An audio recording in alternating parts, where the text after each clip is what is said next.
Fair value gap किसे कहते हैं और उसके यूज़ से आप किस तरह अपनी ट्रेड एंट्री को प्लान कर सकते हैं, इसके बारे में जानेंगे। सबसे पहले फेयर वैल्यू गैप क्या है यह जानते हैं।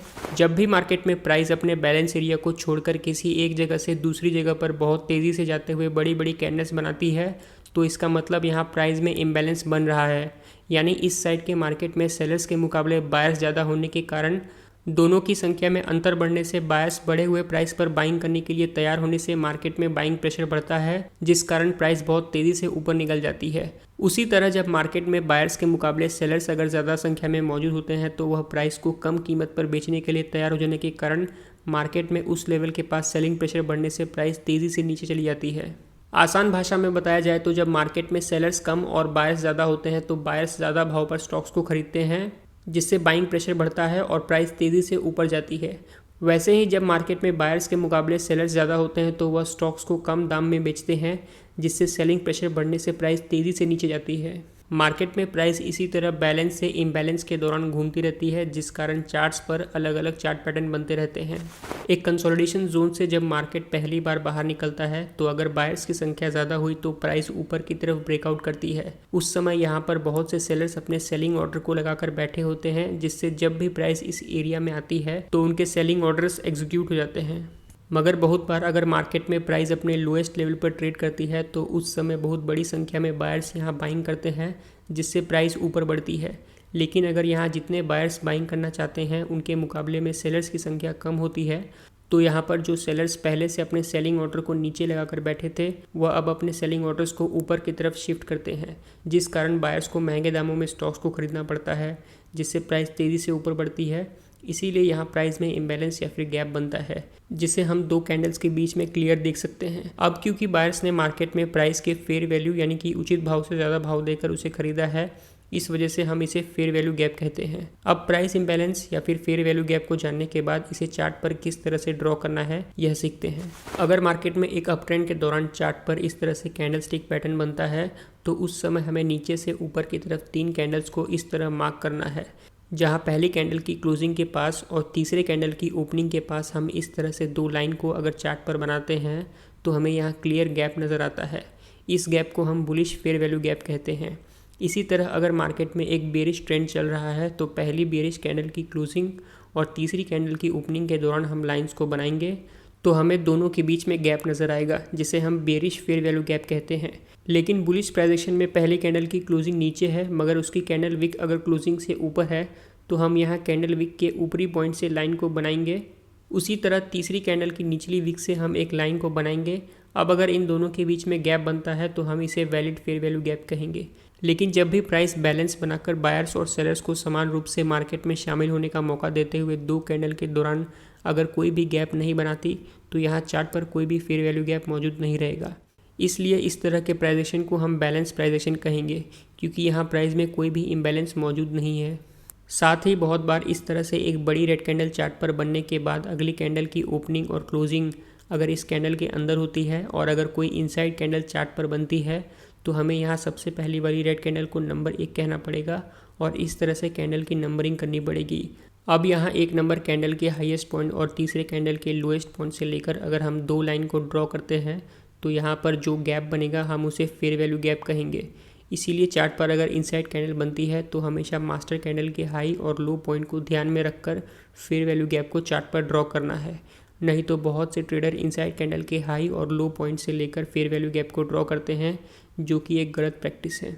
बेयरिश प्राइस एक्शन में भी इस तरह से अगर मास्टर कैंडल के अंदर कोई इनसाइड कैंडल बनती है तो आपको बड़ी कैंडल के लोएस्ट पॉइंट से लेकर तीसरे कैंडल के हाईएस्ट पॉइंट के दौरान 2 लाइंस को बनाना है, जिससे आपका फेयर वैल्यू गैप चार्ट पर बराबर मार्क हो जाएगा। लेकिन कई बार चार्ट पर एक बड़ी कैंडल के अंदर बहुत सी छोटी छोटी इनसाइड कैंडल बनती है, उस समय भी आपको बड़ी मास्टर कैंडल के हाईएस्ट और लोएस्ट पॉइंट को ही ध्यान में रखते हुए फेयर वैल्यू गैप को चार्ट पर बनाना है। इन सभी बातों को अच्छे से समझकर अगर आप चार्ट पर फेयर वैल्यू गैप को बनाते हैं तभी आपको अच्छे रिजल्ट्स देखने को मिलेंगे। चलिए अब कौन सा फेयर वैल्यू गैप वैलिड होता है और कौन सा इनवैलिड होता है इसे जानते हैं। जब भी प्राइस चार्ट पर एक फेयर वैल्यू गैप बनाती है तो मार्केट उस गैप को भरने के लिए एक बार उस गैप के डायरेक्शन में आने की कोशिश ज़रूर करती है और उस गैप को भरने के बाद फिर अपना पुराना ट्रेंड कंटिन्यू करती है। इसका मतलब प्राइस इस गैप को सिर्फ एक बार के लिए ही यूज़ करती है। इसलिए एक फेयर वैल्यू गैप तब तक वैलिड रहता है जब तक कि वह अनमिटिगेटेड है, यानी कि उसका कभी इस्तेमाल नहीं किया हो। लेकिन अगर प्राइस किसी फेयर वैल्यू को एक बार भर देती है तो यह इस्तेमाल हो जाता है, जिससे भविष्य में वह हमारे किसी काम का नहीं रहता।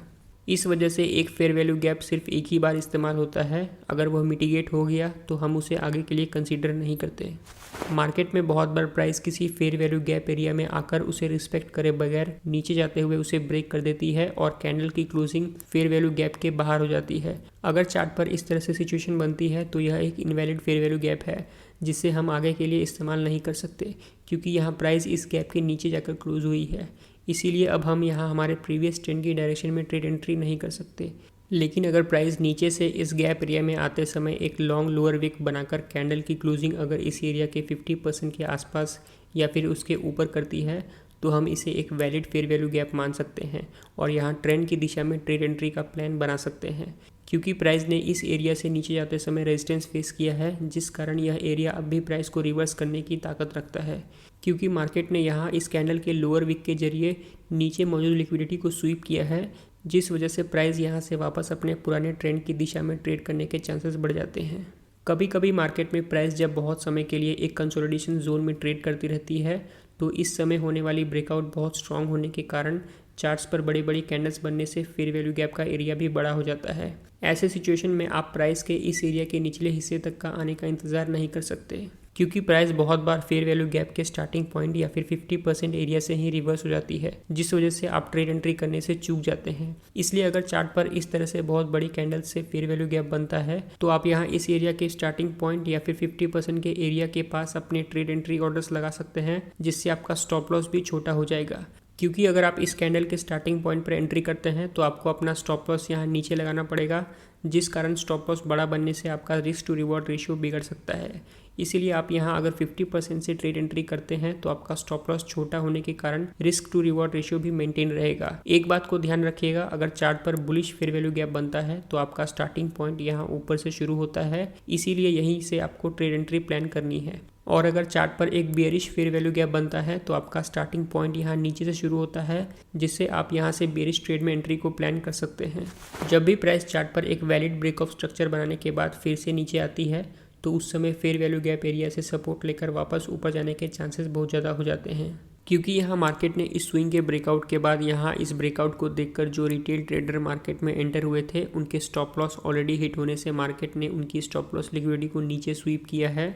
इस वजह से यहाँ से प्राइस सपोर्ट लेकर फिर से अपने पुराने ट्रेंड को कंटिन्यू कर सकती है। इसलिए अगर चार्ट पर वैलिड ब्रेक ऑफ स्ट्रक्चर बनने के बाद price fair value gap area में आती है तो यहाँ एक high probability trade entry setup होता है। उम्मीद करता हूँ ये वीडियो आपको पसंद आया होगा। अगर आपको इस वीडियो से कुछ भी सीखने को मिले, कुछ भी वैल्यू मिले तो वीडियो को लाइक कर देना और किसी ज़रूरतमंद के साथ शेयर कर देना जिसको ये वीडियो देखना बहुत ज़रूरी हो। बहुत बहुत धन्यवाद।